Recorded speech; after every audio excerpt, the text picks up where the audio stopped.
दिल की दास्तान हिंदी 95 एपिसोड 7। एक चलने वाली सीरियल कहानी। उस अनजान औरत की आवाज अब भी मेरे कानों में गूंज रही थी। तुम उसकी जिंदगी की सबसे बड़ी भूल नहीं हो।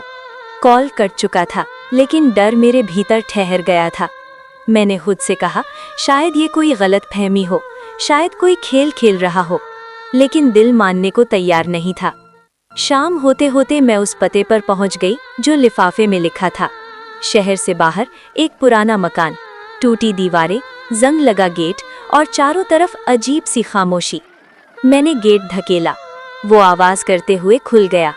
अंदर कदम रखते ही दिल जोर से धड़कने लगा। कमरा सूना था, लेकिन ऐसा लग रहा था जैसे कोई मुझे देख रहा हो।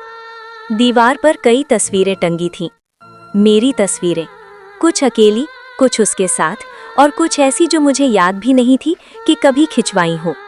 मेरे हाथ कांपने लगे। तभी पीछे से किसी के चलने की आहट आई। मैं पलटी।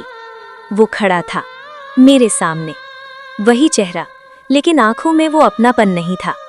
उसने कहा, मुझे पता था तुम आओगी।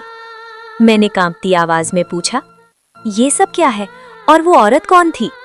वो कुछ देर चुप रहा, फिर बोला, सच इतना आसान नहीं है, और जब तुम जानोगी तो मुझसे नफरत करोगी। मैंने कहा, नफरत से ज्यादा डर अब मुझे इस चुप्पी से लग रहा है। उसने मेरी तरफ देखा और धीरे से कहा, मैं अकेला नहीं हूँ, और तुम भी मेरी जिंदगी की पहली कहानी नहीं हो। मेरे पैरों तले जमीन खिसक गई। मैंने आखिरी सवाल किया, तो मैं कौन हूँ तुम्हारी जिंदगी में? उसने जवाब नहीं दिया, बस कमरे की कोने की तरफ इशारा किया। मैंने उधर देखा। वहां एक और दरवाजा था, बंद, और अंदर से किसी के रोने की आवाज आ रही थी।